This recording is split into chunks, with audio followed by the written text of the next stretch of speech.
यहाँ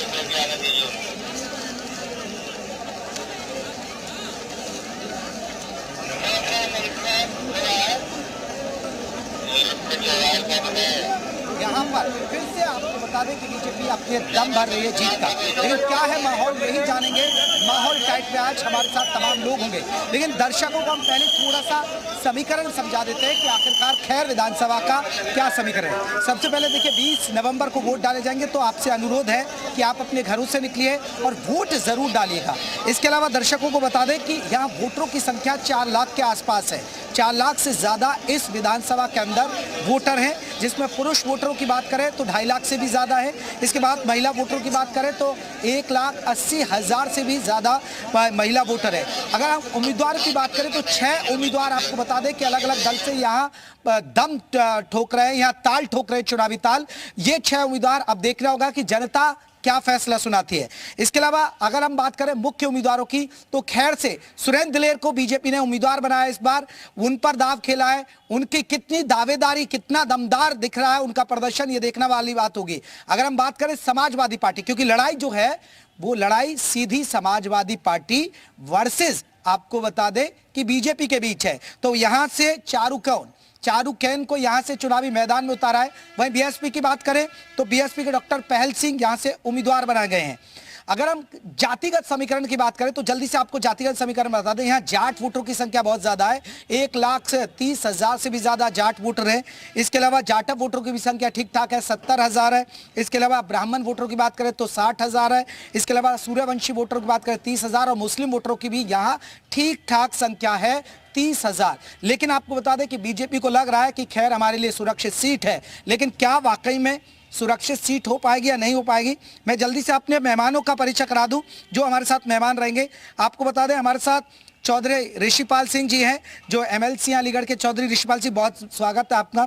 हमारे साथ ठाकुर रविंद्र पाल सिंह जी रहेंगे, विधायक छर्रा के विधानसभा के विधायक हैं, दोनों बीजेपी के नेता हैं, दोनों बीजेपी के विधायक हैं। इनसे बात करेंगे, लेकिन अभी समाजवादी पार्टी के नेताओं का इंतजार कर रहा है। मैं जल्दी से पहले एक लोगों से रिएक्शन ले लेता हूँ। क्या माहौल लग रहा है इस बार खैर में? बीजेपी ही जीतेगी, लग जाए पूर्ण बहुमत से बीजेपी। क्या वजह क्या लग रहा है कि बीजेपी फिर से जीत जाएगी? हमेशा बीजेपी ही रही है और वजह भी ये रहेगी कि अखिलेश जी कहीं सपा है ही नहीं, कोई पैक्टी नहीं है किसी तरह का, और आरएलडी के साथ में बीजेपी इस बार है, इसलिए 1 लाख पार से हम लोग जीतेंगे। 1 लाख पार हो जाएगा क्या? हाँ भाजपा ही जीतेगी यहाँ से। अच्छा, वजह क्यों लग रही है कि भाजपा? अरे कोई मुद्दा ही नहीं है, केवल विपक्ष है ही नहीं कुछ, केवल भाजपा ही है यहाँ पर। तो मुद्दा नहीं है क्या यहाँ? कोई मुद्दा नहीं भाजपा। नहीं, तो यहाँ कोई किस मुद्दे को लेकर जो वोटर निकलेगा वो किस मुद्दे को लेकर निकलेगा? सड़क सुरक्षा, स्वास्थ्य। यहाँ तो जाम तो बड़ी समस्या है। यहाँ कोई जाम, ये तो बाईपास पास हो गया, अभी काम चालू होगा चुनाव के बाद में, जाम की समस्या खत्म हो जाएगी। और आज जो है माननीय अखिलेश यादव जी ने एक बयान दिया है, सोना महंगा। क्या वो सोना महंगा, उससे क्या ये वोटरों को सोना खरीद के बांटना? युवाओं का क्या मुद्दा रहने वाला है? युवाओं का मुद्दा ये है कि बीजेपी को लाना है। मुद्दा ये क्या रहने वाला है? बीजेपी जीतनी, 100% बीजेपी जीतनी। 100% बीजेपी कह रहे हैं। चलिए कुछ लोग हैं, सर क्या लग रहा है इस बार? इस बार समाजवादी पार्टी पार्टी। चलिए आप अकेले ऐसे हैं कि समाजवादी पार्टी की तरफ से, तो क्या क्यों लग रहा है कि साइकिल यहाँ चल जाएगी? वो इसलिए लग रहा है सर, पूर्व में जो चुनाव हुआ लोकसभा का, विधानसभा हारे, यहाँ नगर पालिका भी फूल को नकार दिया गया, तो मुझे ये लगता है कि इस बार जो है यहाँ जाट मतदाता के साथ साथ सभी मतदाता जो है इस क्षेत्र के। इधर पोडियम पर आइए जब तक आपके नेता। आपको क्या लग रहा है सर? नगर पालिका हारे हैं, हाँ, तो खैर भी हारेंगे। हाँ, ये हमारा होगा। लोकसभा में अभी एक बार बताओ, पहले ये खैर में विधायक थे, कोई नए तो बन नहीं रहे, तो इन पर ये जाम की समस्या खत्म नहीं हुई। आज तक डीएपी की कोई समस्या दूर नहीं हुई। डीएपी की समस्या लग रहा है कि साइकिल चल जाएगी। बिल्कुल चलेगी, साइकिल जाएगी, भीड़ से अंदाज। चलिए चौधरी ऋषिपाल जी ये कह रहे हैं कि साइकिल चल जाएगी। और आज अखिलेश यादव ने यहाँ चुनावी जनसभा भी की उनके पक्ष में, और कहा कि सीएम योगी पर उन्होंने सीधा हमला बोला कि देखिए महाराष्ट्र में चुनाव होगा, उसके बाद उनकी कुर्सी खतरे में आ जाएगी, वो तो बारूद के ढेर पर बैठे हुए। अखिलेश जी ये तो हमेशा से बोलते हैं और आज से नहीं बोल रहे, पिछले 7 वर्ष से यही अखिलेश जी बोल रहे हैं कि महाराज जी योगी आदित्यनाथ जी की कुर्सी खतरे में है, मुख्यमंत्री बदला जाएगा। ये हमारा मामला है, भारतीय जनता पार्टी का मामला, उनका मामला नहीं है। भारतीय जनता पार्टी किसी व्यक्ति विशेष की पार्टी नहीं है, ये संस्थागत पार्टी है, सबको मिलकर के निर्णय करना होता है। विषय रहा महाराष्ट्र का चुनाव हो, या वहाँ का हो, ये सब पहले वातावरण बनाते हैं। इनकी एक बार चल गई है, काट की हड़िया चल गई है, झूठ बोल करके, संविधान सर पर रख करके, 1 लाख रुपए का लोगों से वायदा करके एक बार चल गए हैं, ये बार बार नहीं चल सकते। इसका कारण प्रमुख है, अभी आप देख रहे हो हरियाणा का चुनाव हुआ, हरियाणा के चुनाव में हम लोग पिछले तीनों चुनावों, ये तो आप पर आरोप लगाते हैं ना कि आप तुष्टीकरण की राजनीति कर रहे हैं, बटेंगे तो कटेंगे, और आप इसलिए कहीं ना कहीं ये नारा दे रहे हैं आप लोग। तुष्टीकरण की राजनीति वह करते हैं, हम लोग सर्व समाज की राजनीति करते हैं, हम सबको साथ लेकर के चलते हैं। आज संपूर्ण भारतवर्ष के अंदर भारतीय जनता पार्टी सत्ता में है, तो सर्व समाज को लेकर के अंतिम पायदान पर बैठे हुए व्यक्ति की चिंता करने वाली भारतीय जनता पार्टी, इसलिए आप देख रहे हो कि भारतीय जनता पार्टी भारतवर्ष की नंबर 1 की पार्टी है। ज़्यादातर प्रांतों में उसकी सरकार है, उसके गठबंधन की सरकार है। केंद्र में इतना हल्ला मचाया कांग्रेस ने, और इतना हल्ला मचाया कि 99 सीट लेकर ऐसा मालूम पड़ा कि वो बहुत बड़ी ताकत में आ गए, जबकि पहले 52 आई, 48 ऐसे सब मिलाकर 240 नहीं होती है, तो भी वो अपने को सत्ता में दम भर रहे हैं। रविंद्र पाल जी, आप कैसे देखते हैं, क्योंकि ये पीडीए का नारा दे रहे हैं, आप कह रहे हैं कि बटेंगे कटेंगे, एक रहेंगे तो नेक रहेंगे, तो पीडीए कहीं भारी नहीं पड़ जाए? लोकसभा चुनाव में भारी पड़ गया था। क्या कभी पहले यहाँ पर समाजवादी जीती है? हाँ, नहीं, समाजवादी पार्टी तो वाकई में नहीं जीती। यहाँ पर जो जीते तो राष्ट्रीय लोकदल या बीजेपी। हाँ। अब दोनों एक जगह आ गई, तो क्या रह गया इनके पास में, किस मुद्दे पर जीत के आएंगे ये एक बड़ी बात है, क्योंकि यहाँ समाजवादी पार्टी की साइकिल इस विधानसभा पर चलती नहीं है। आरएलडी कभी बीजेपी, आरएलडी बीजेपी पर ज्यादातर रही है, और आरएलडी अब बीजेपी के साथ है, तो उसका फर्क पड़ेगा। और जाट वोटर जाएगा एक साथ? नहीं जाएगा उधर, जाट वोट बीजेपी के लिए आएगा, किसी को रोकने वाला नहीं है। तो पीडीए की काट क्या आपका बटेंगे कटेंगे हिंदुत्व के मुद्दे को आप धार नहीं, हमारा तो हिंदुत्व मुद्दा है ही। हम तो जो क्यों बटेंगे क्यों कटेंगे, सभी समाज को लेके साथ चलने वाली पार्टी है, राष्ट्रीय पार्टी है, इससे बड़ी कोई पार्टी और है नहीं। भारतीय जनता पार्टी सभी को लेके चलती है, और यही अब आप इस इलेक्शन में देखने को मिल जाएगा कि पार्टी ने क्या किया, और हम अपने मुद्दों पर। विधायक साहब, मुद्दों पर बात क्यों नहीं करते? अखिलेश यादव यही कहते हैं कि ये देखिए तुष्टीकरण की राजनीति करते हैं बस। उनके पास कोई मुद्दा तो है नहीं।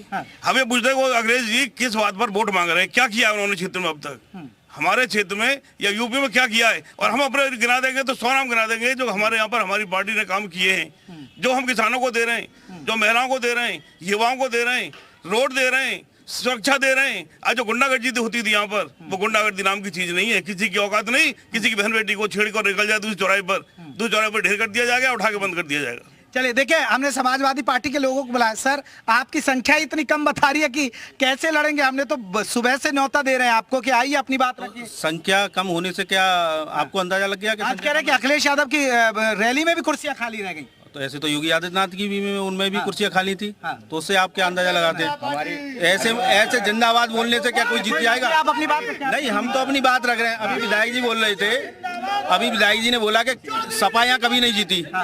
चौधरी विजेंद्र सिंह खैर विधानसभा से 1500 वोटों से जीते थे यहाँ से, अभी लोकसभा चुनाव में, और नगर पालिका जीते। अब बताइए, आप ये कह रहे हैं कि कभी नहीं जीती है। सपा पीडीए लेके चल रही है, पीडीए आगे आएगा। डीएपी बंद कर दिया पीडीए के चक्कर में इन्होंने, डीएपी बंद कर दिया, डीएपी नहीं दे पा रहे हैं। किसान को बताइए, किसान कितने परेशान है। आप क्षेत्रीय बात तो करते नहीं है, बात करते हमने कितने काम गिनाए, काम एक गिना के दिखाओ ना। केवल हिंदू मुस्लिम के अलावा ये कोई सा काम नहीं गिना सकते। ऋषिपाल जी ये कह रहे हैं कि हिंदू मुसलमान करते हैं, मुद्दों पर बात नहीं करते। मुद्दे अखिलेश जी के पास, समाजवादी के पास या विपक्ष के पास कोई मुद्दा नहीं है। अब आपने आज देखा होगा, अखिलेश जी ने 4 प्रश्न मेरे को मालूम है। डाई अमोनिया फास्फेट का वो मंच से पूछ रहे कि मुख्यमंत्री को डीएपी का नाम याद नहीं है। अरे डाई अमोनिया फास्फेट का किसी बालक से पूछ लेते 5वीं कक्षा के, तो वही बता देता। अभी सोने का भाव मंच से कर रहे हैं। क्या इत्र के मित्र ने दोबारा से कहीं पैसा भेज दिया जो सोना खरीदना है आपको, जो सस्ता करवा देना चाहिए? कैसी चर्चा करते हैं? और ये चर्चा नेशनल जो इशू हैं उनको कहाँ उठा रहे हैं? खैर की विधानसभा में आकर के अभी उन्होंने पुलिस भर्ती के लिए उठाया, तो आपको ध्यान में कि पुलिस की भर्तियों में क्या किया, इन्होंने क्या किया और हमने क्या किया पिछली बार में। इनके 4 प्रश्न मैंने अब नोट किया आज अखिलेश जी के, तो मैंने ये देख रहा था। वो कह रहे हैं पुलिस की भर्ती नहीं करना चाहते, पुलिस की भर्ती नहीं करना चाहते। तो 2018 में उन्होंने 36,000 भर्तियां की, 2019 में 40,000 भर्तियां की, तो भर्ती तो अभी भी हुई है। 2020 में 45,000 भर्तियां की, और 2024 में 60,000 भर्तियों का रिजल्ट आने वाला है। ये हमारी पुलिस की भर्ती उपलब्ध है। दूसरा, बजट की बात करने का, रक्षा बजट वो कम करने वाली है भारतीय जनता पार्टी। कैसी बातें करते हैं बिना सिर पैर की। 2013-14 में जब इसकी कांग्रेस की सरकार थी, कांग्रेस गठबंधन की सरकार थी, 2 लाख 3000 करोड़ का बजट था, आज 2024-23-24 का जो रक्षा बजट है 6,30,22,000 करोड़ का बजट है। 3 गुने से अधिक हमने रक्षा बजट को बढ़ा दिया। बात कहाँ से करते हैं, कहाँ शुरू करते हैं, पहले ये तय तो कर ले कि उनका विषय क्या है। ये कह रहे हैं हिंदू मुसलमान करते हैं मुद्दों पर बात। कोई हमको हिंदू मुसलमान नहीं करते, हिंदू मुसलमान करते तो हिंदू मुस्लिम का दंगा होता। आज उत्तर प्रदेश के अंदर कोई दंगा दिखाई दिया? ये बड़ी बात है। दंगा कहाँ हो रहा है? दंगा कहाँ हो रहा है इधर? सर अभी जो विधानसभा इस बात से प्रमाणित हो रहा है, अभी माननीय मुख्यमंत्री जी योगी आदित्यनाथ जी अभी 1-2 दिन पहले आए थे और मुझे ये मालूम पड़ा है कि वो कल भी आ रहे हैं। तो इस बात से ये प्रतीत होता है कि यहाँ की आवाम, यहाँ की जनता इस बार साइकिल का बटन दबाने जा रही है। लॉ एंड ऑर्डर एक बहुत बड़ी बात है। लॉ एंड ऑर्डर की एक बात है, क्योंकि पहली बार ऐसा हुआ इतिहास के अंदर यूपी में सरकार बदली नहीं, क्योंकि दोबारा आ गए ये लोग। अक्सर ऐसा होता है कि लॉ एंड ऑर्डर की वजह से ही सरकारें गिरती हैं। आपकी भी सरकार नहीं आई दोबारा और ये दोबारा आ गए, तो कानून व्यवस्था एक बड़ा मुद्दा है और लोग मानते हैं कि सुरक्षित हुए, और अलीगढ़ तो बड़ा ही बदनाम था इस कानून व्यवस्था को लेकर। सुरक्षित कहाँ पर है? हाँ। ये कहते हैं बहन बेटियां सुरक्षित है, कितने रेप हो रहे हैं, कितने आए दिन मुकदमे लिखे जाते हैं, कहाँ सुरक्षित है बहन बेटियां? ये कहते हैं रात के 12 बजे निकल जाते हैं। 100 डायल का नंबर 112 करने से वो तेज नहीं चलने लगेगी, तेज नहीं चलेगी वो। पुलिस की परीक्षा कराते हैं, परीक्षा रद्द कर देते हैं। पता है परीक्षा में कितने लोग जो है जवान जो कितने परेशान होते हैं। पेपर देने के बाद में पेपर लीक हो जाता है और फिर ये उनकी सुविधा भी नहीं दे पाते उन्हें। कम से कम फ्री टिकट कराएं, दोबारा परीक्षा कराएं, उनका कुछ नहीं कराते, केवल पेपर में पैसा करा और लीक कर दिया, बस खत्म कहानी। पता ही कितनी भर्तियां की हैं। चलिए मैं जवाब लेता, कुछ लोग खड़े, क्या मुद्दा रहने वाला है इस बार चुनाव में? मुद्दा सही सर, मैं राजनीतिक मुद्दे पे तो कोई बात नहीं करना चाहूँगा। भैया ने जैसे ही बोला है कि डीएपी की कोई समस्या नहीं है या ट्रैफिक का कोई टाइम नहीं, मैं लोकल से हूँ यहाँ पे। खैर मेरा गाँव है यहीं पे निवसानी, वहाँ पे मैं लोकल से हूँ ना। तो ऐसी कोई आज से पहले हमारे पापा किसान ही हैं, आज से पहले ऐसा कोई नहीं कि समस्या बनी नहीं हो, सदा समस्या रही है। ऐसी कोई बात नहीं कि उसको देख के बीजेपी में हुआ ये नहीं है। ये सड़क आज से नहीं, काफ़ी टाइम से ऐसे ही है। ऐसे में बहुत सुधार है, उसके बाद भी डीएपी में अब भी सुधार है। उसका राजनीतिक मुद्दा बनाने से कोई फायदा है नहीं। मुद्दा क्या रहने वाला है खैर का?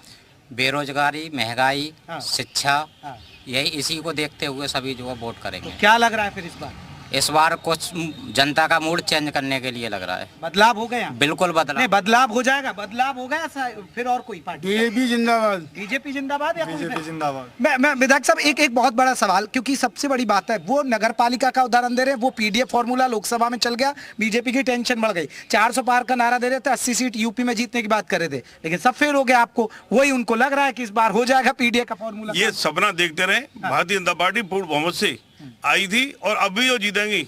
हम 8 सीट से 9 सीटों का चुनाव हो रहा है, हम 9 पर जीतेंगे, कोई रोकने वाला नहीं है। लेकिन अब उपचुनाव की बात आप जा रहे हैं, लेकिन लोकल इश्यूज पर बात करें, मैं गया शहर में, लोगों कह रहे कि जाम एक बहुत बड़ी दिक्कत है। अब तो आप ही सत्ता में, अब तो डबल इंजन की सरकार है, फिर भी ये स्थितियां दूर क्यों नहीं हो पा रही? बाईपास आपकी मालूम होगी आपको, ये पता है कि घोषणा हो चुकी है और उसके पैसे भी बांट दिए गए और अब कुछ ही दिनों में ये बाईपास बनने जा रहा है। ये सभी समाप्त हो जाएगी, कोई भी परेशानी ऐसी नहीं रहेगी कि यहाँ पर कोई जाम लगे। तो कमल खिल जाएगा? कमर खिला हुआ खिलेगा, इसे कोई रोकने वाला। किस मुद्दे पर वोट देंगे आप लोग?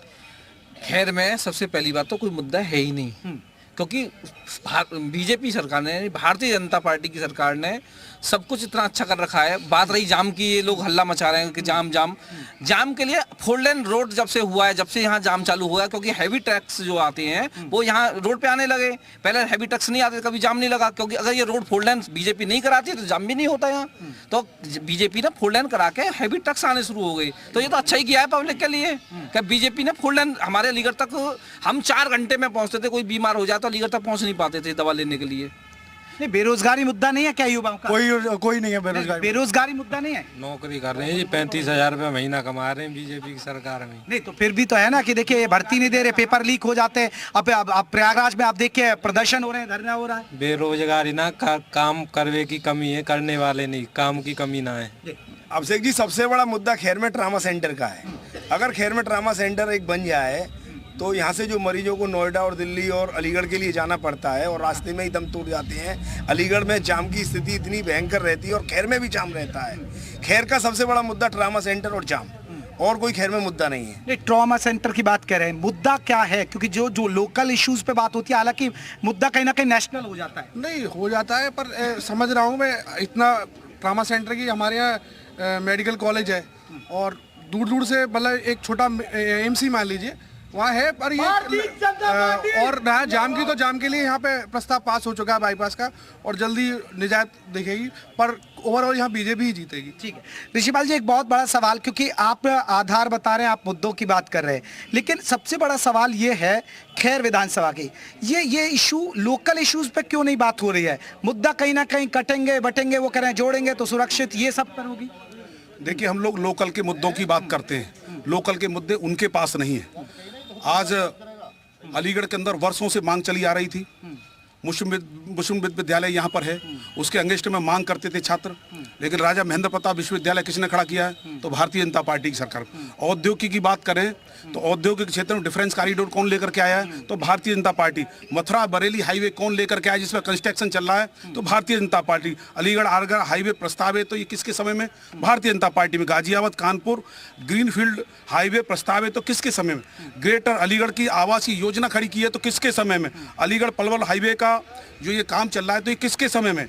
खैर से जट्टारी बाईपास प्रस्तावित है, खैर से जट्टारी बाईपास प्रस्तावित, और उसका पैसा बट रहा है, तो ये किसके समय में हो रहा है? ये अपनी एक उपलब्धि तो बताएं। अलीगढ़ कानपुर 4 लेन बन गया, अलीगढ़ से 22 किलोमीटर का रेलवे का पुल बनके तैयार हो रहा है, उस पर 1250 करोड़ रुपया भारतीय जनता पार्टी की सरकार ने दिया है। अलीगढ़ मथुरा 4 लेन हो रहा है, और अलीगढ़ से रामघाट 4 लेन हो रहा है।